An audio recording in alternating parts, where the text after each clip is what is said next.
মানুষ যদি মোদি সরকারকে বেছে নিতে পারে ভারতে, তাহলে বাংলাদেশে দক্ষিণ পন্থাকে যদি মানুষ বেছে নেয় সেটা আমাদের মেনে নিতে হবে। সামাজিক যোগাযোগ মাধ্যম খুব সেখানে দেখবেন সব সরকার বিরোধী মন্তব্য, ম্যাক্সিমাম সরকার বিরোধী মন্তব্য। কেন? কারণ অ্যান্টি ইনকামবেন্সির সাথে মানুষ থাকতে পছন্দ করে। রাজনীতিতে ইসলামী দলগুলোর এখন সর্বশ্রেষ্ঠ সময়। মহাসচিব মির্জা ফখরুল ইসলাম আলমগীর তিনি বলেছেন যে বাংলাদেশে দক্ষিণপন্থীদের উত্থান ঘটছে। ডাকসু জাকসু নির্বাচনের ফলাফলকে পর্যবেক্ষকরা বলছেন যে এটা জামাতের উত্থান। আপনার পর্যবেক্ষণটা একটু জানি।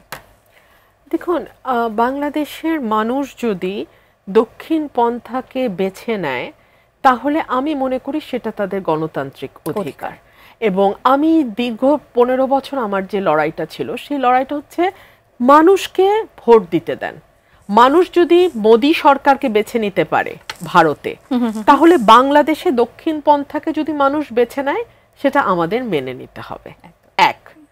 দুই হলো, আপনি যদি দক্ষিণ পন্থাকে কাউন্টার করতে যান তাহলে আপনাকে আগে বুঝতে হবে দক্ষিণ পন্থার উত্থান কেন ঘটছে। হ্যাঁ, তারপরে আপনি স্ট্র্যাটেজি নিয়ে ঠিক করতে হবে কিভাবে সেটা কাউন্টার করা যায়। তিন হচ্ছে, মানুষ কিন্তু অলওয়েজ মজলুমের পক্ষে থাকে।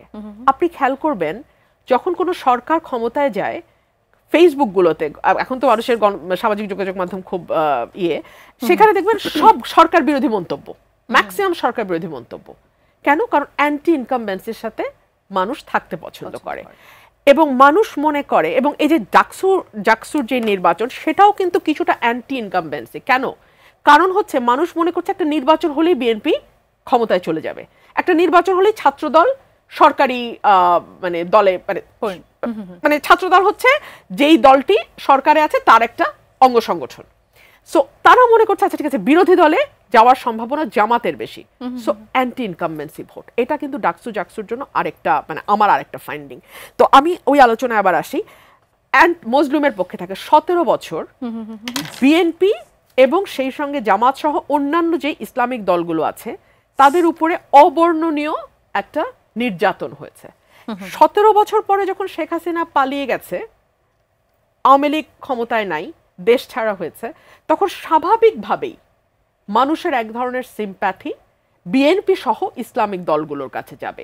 সো বিএনপির যেহেতু জনসমর্থন বা ভোটার বা যেটাই আপনি বলেন সেটা 40-50 বছরের পুরনো, সেহেতু ওটাকে আপনার আলাদাভাবে হয়তো এখন আর চোখে পড়ছে না।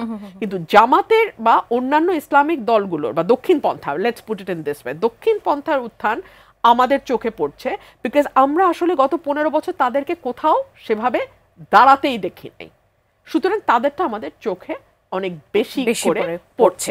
আরেকটা বড় কারণ হচ্ছে সেন্টার লেফট ছিল আওয়ামী লীগ, আওয়ামী লীগ কিন্তু এখন মাঠে নাই। সো আমরা কি দেখছি? আমরা right, center right, far right, এই তিনটা গ্রুপকে আমরা দেখছি। সেন্টার বা centrist party BNP, center right Jamaat এবং অন্যান্য ইসলামিক দল, আর far right for example Hizbut Tahrir, extreme যারা, তাদেরকে আমরা দেখছি। সো এই কারণেই পুরো মাঠটা মনে হচ্ছে যেন দক্ষিণপন্থা।